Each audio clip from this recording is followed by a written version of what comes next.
Hi, my name is Susan Gordon, and I'm here today with Todd Caldwell. We work together as Directors of Audit Services for cities and towns for the State Board of Accounts. One of our purposes as directors is to provide you with information which will assist you in your role as fiscal officer. Please feel free to contact us anytime, and we'll try to answer your question or point you to another source of information. This presentation has several related handouts, which include an updated bond memorandum issued in 2015, which was the last time the statute was substantially amended, Indiana Department of Insurance forms for an individual surety bond and name and position bonds, and Indiana Code 5-4-1. The PDF presentation is also available for you. These handouts are included for your later reference. You will not need to access them during this presentation.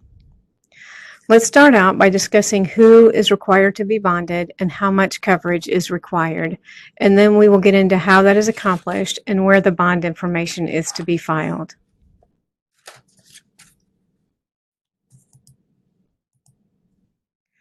Clerk treasurers and controllers are both required to be bonded as set forth in Indiana Code 5-4-1-18.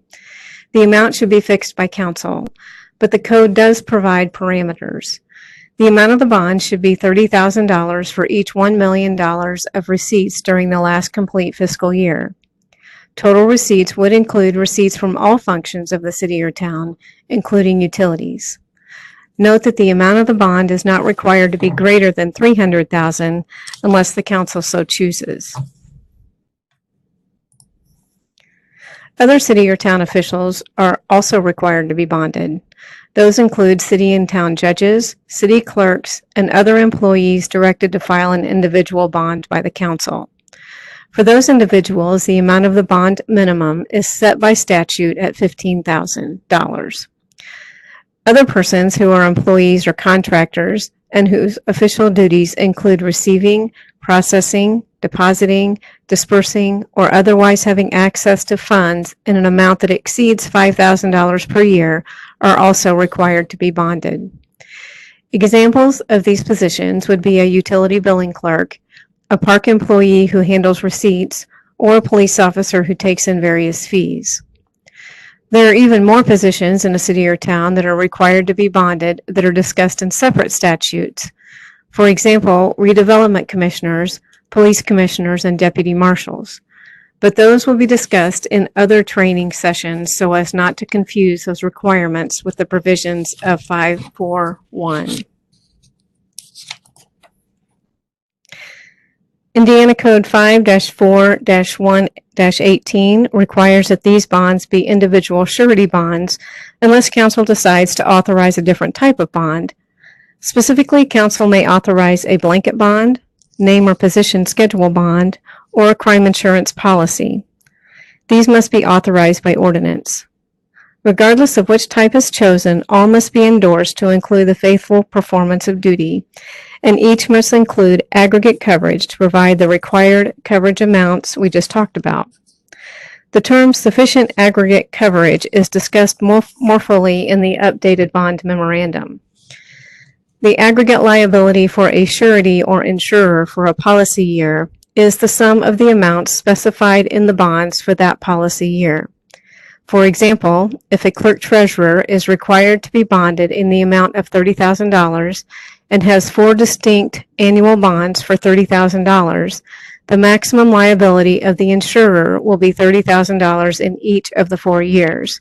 So the aggregate coverage for the 4 years is $120,000. The key is to make sure that you have the required amount of coverage for each year you are in office. We do encourage you to read Indiana Code 5-4-1-18 so that you are aware of all of the requirements and the options under this statute. This chapter of the Indiana Code has been provided as part of the training materials.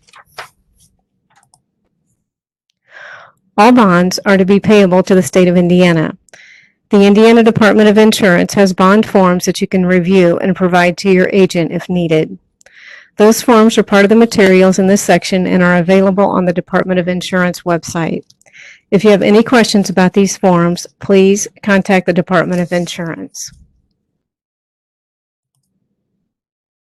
Hi, my name is Todd Caldwell, and I'm going to continue on with our discussion.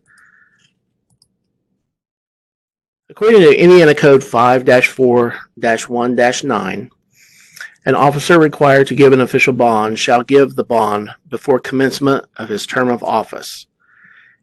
If the officer fails to give the bond before that time, the officer may not take office. Once you've obtained your individual bond or other authorized bond type, it will need to be approved as stated in the statute. The bond of the clerk treasurer must be approved by council, and the bond of a city controller would be approved by the mayor.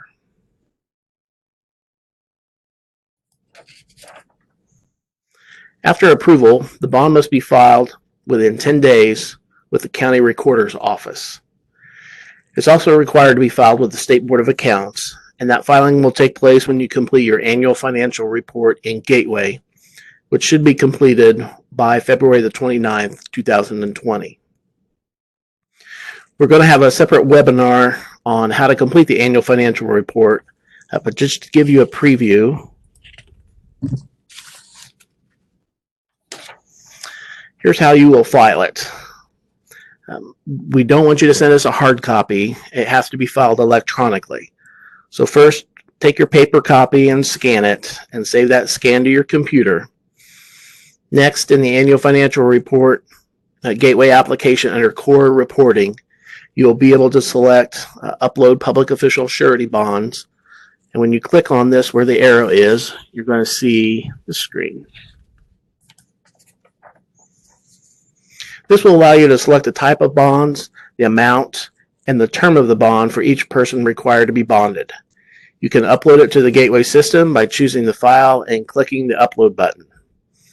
That's all that's required to file your bonds with our agency. Once it's filed, it will be available for the public to view through the Gateway system. If you have any questions regarding the requirements for a public official bond, please feel free to contact me or Susan Gordon. If you have any trouble uploading the bonds to the Gateway system, please contact our Board of Accounts Gateway Help Desk at the email address provided in the screen. And finally, if you have any questions on the form of the bond, please contact the Indiana Department of Insurance.